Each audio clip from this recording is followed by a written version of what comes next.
Continuamos con más información aquí en De 6 a 9. Bueno, continúa entrampado el diálogo para solucionar la protesta de los jueces, ¿no es cierto? Parece ser que todavía no se ponen de acuerdo. Pero tiene que haber una solución. ¿Cuál es esta? Estamos con el doctor Víctor García Toma, es presidente del Tribunal Constitucional, para saber si él nos puede ayudar a entender cuál es el justo medio en estas discrepancias. Doctor García Toma, bienvenido. Buenos días. Buenos días. Bueno, ¿cómo podría arreglarse esta situación? ¿Por qué el entrampamiento, digamos? ¿Dónde inicia el problema del Yo creo que habría que retroceder 20 años atrás, cuando en la Ley Orgánica del Poder Judicial se establece un régimen de homologación.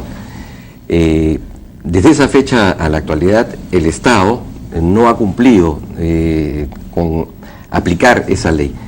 Más aún, en ese lapso, el Tribunal Constitucional dictó una sentencia por la cual avalaba este derecho ya consagrado en la ley en favor de los jueces y fiscales de la República.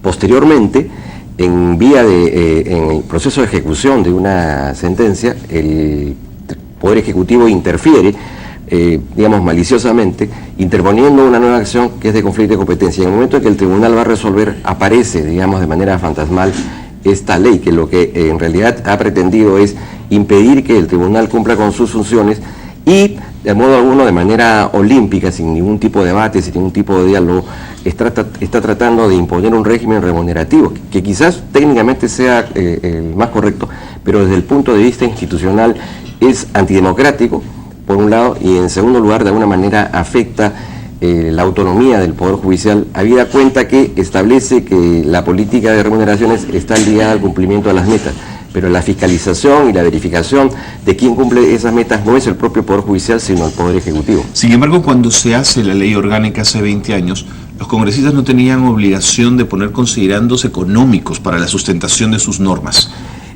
Es correcto, podría decirse que el aumento, digamos, pudiera generar en parte de la ciudadanía algún tipo de resquemor. Pero el tema de fondo no es, yo creo, el monto, sino son las maneras, las formas y sobre todo la falta de respeto al Poder Judicial. Es decir, que el Poder Judicial, o sea, los jueces, digamos, podrían negociar de alguna manera el tema de los sueldos, pero se sienten de alguna manera vulnerados en estos momentos. Claro, lo que se ha hecho es que en vez de llamarlos para dialogar, incluso el año pasado se pusieron de acuerdo, firmaron 13 actas, y luego el propio Poder Ejecutivo pateó el tablero, ¿no? Es por eso que se entiende la molestia de los magistrados.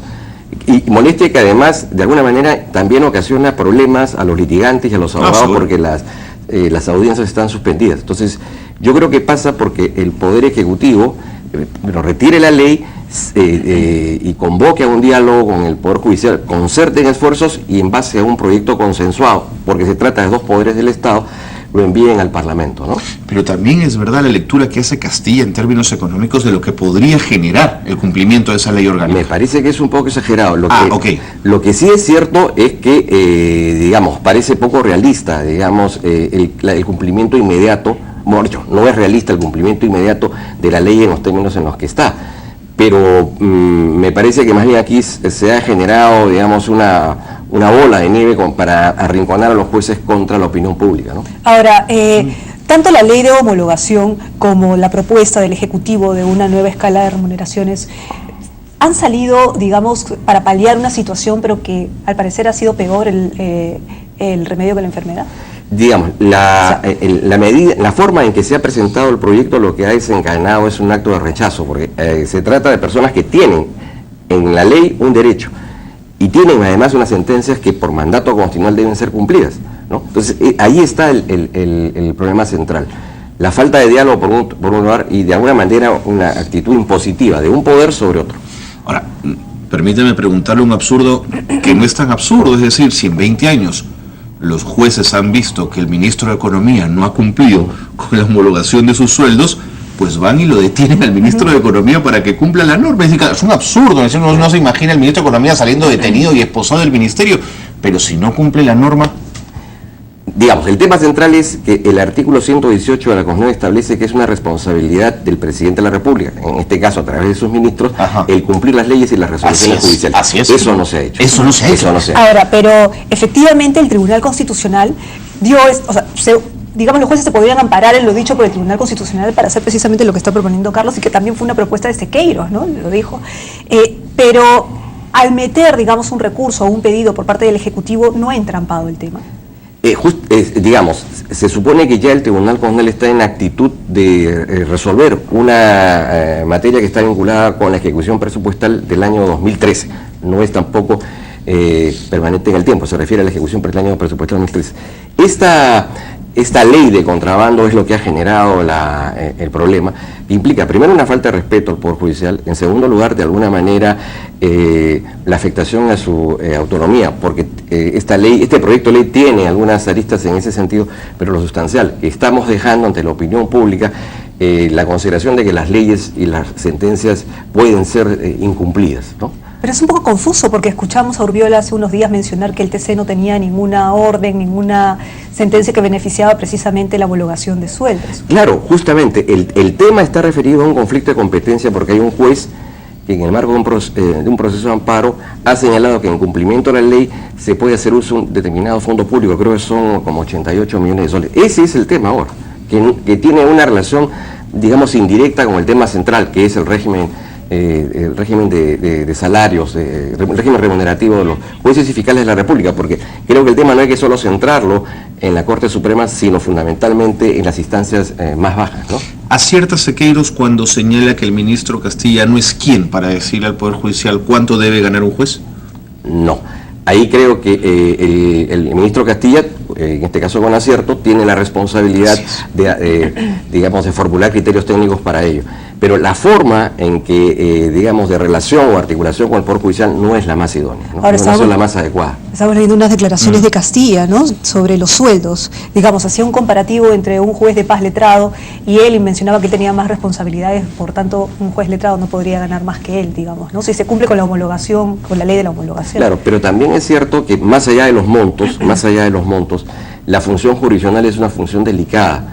Más aún en el caso de estos integrantes, tanto del Poder Judicial como del Ministerio Público, porque ellos son personas que se dedican a dedicación exclusiva, a diferencia de otros profesionales que pueden tener, digamos, una actividad en el Estado y después ejercer su profesión en la actividad privada.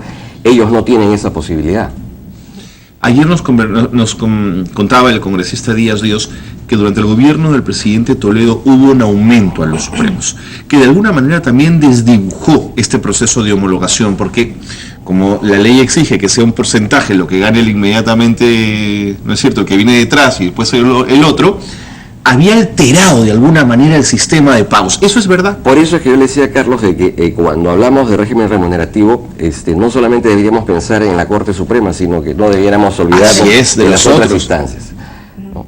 Más aún, en el diálogo, que creo que es lo razonable que se genere luego de que se pida el retiro del proyecto, que es también otro supuesto básico, debería implicar también la presencia de la Asociación Nacional de Magistrados, ¿no? Ellos tienen allí, digamos, una voz que expresar de manera específica y concreta. Este aumento de sueldos, eventualmente si se dan, ¿cierto?, si es que llegan a buen término, ¿eso va a garantizar que no haya corrupción dentro del Poder Judicial? Que es una de las cosas eso no garantiza ni eficiencia ni transparencia, pero sí garantiza, digamos, una asignación digna y decorosa para una función que es delicada por un lado y en segundo lugar que, como vuelvo a repetir, es dedicación exclusiva, ¿no?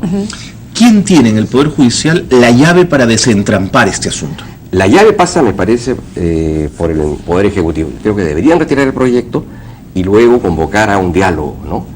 Creo que hay que pacificar el problema. Bajar los ánimos. ¿No? Pero el Ejecutivo tampoco puede dialogar con huelguistas, digamos, es una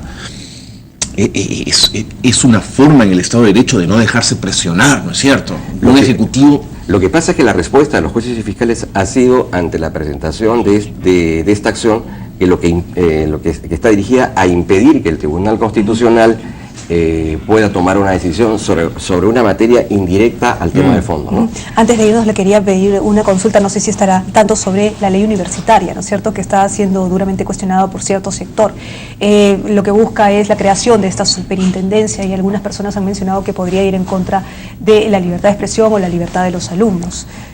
Bueno, el general Mora, fiel a su formación, ha logrado, digamos, como un objetivo militar, la aprobación de este proyecto. Lo cual en principio no está mal porque efectivamente en el Perú se requiere una nueva ley universitaria y existe un proyecto. Pero volvemos al mismo tema, es decir, la forma en que se ha elaborado el proyecto, por ejemplo, no ha permitido la participación cabal de las propias universidades. Y lo que es más importante aún, ese proyecto contiene, digamos, una norma, entre otras, pero la principal que es inconstitucional, que es la creación de esta famosa superintendencia, que de alguna manera pone, digamos, a las universidades dentro de la férula del Poder Ejecutivo, ¿no? Entonces, esa es una situación que ha históricamente desaparecido. Tenemos antecedentes, el famoso caso de los 7 de Gotinga en Alemania, la famosa Real Cédula de Mateo Praxedes en España, la propia reforma universitaria de Córdoba, hablan de que las relaciones entre la universidad y el Estado deben hacerse dentro del marco de una autonomía, ¿no? La autonomía arreglada por la Constitución y la ley, pero sin generar, digamos, aristas que pudieran plantear una intervención de algún tipo político, ¿no? ¿Esta superintendencia le parece a usted que sí, podría generar? La presencia de 4 miembros adscritos al Ministerio de Educación, que le dan mayoría, es un claro índice de esta vocación, ¿no? Intervencionista. Vamos a ver qué sucede en todo caso con esa superintendencia, pero ahí hay un serio problema con la ANR, ¿no es cierto? También, ¿quién vigila la ANR? Dentro del proyecto se podría modificar o establecer un mecanismo alternativo, pero la que se plantea en el proyecto es inaceptable, porque propicia la participación del Poder Ejecutivo en la propia vida institucional de las universidades. Doctor García Toma, gracias por habernos acompañado. Gracias a ustedes. Buenos días. Muy amable. Hasta luego. Conversábamos con Víctor García Toma, expresidente del Tribunal Constitucional, hablando precisamente pues sobre esta crítica al MEF por los aumentos progresivos, esta propuesta del Ejecutivo, y bueno, de pasadita también sobre la ley universitaria que tocaremos además más adelante. Seguro. 7 de la mañana, con 28 minutos, tenemos información en vivo. Así es, con Juan Carlos Alcántara desde el INSE. Juan Carlos, ¿cómo estás? Muy buenos días.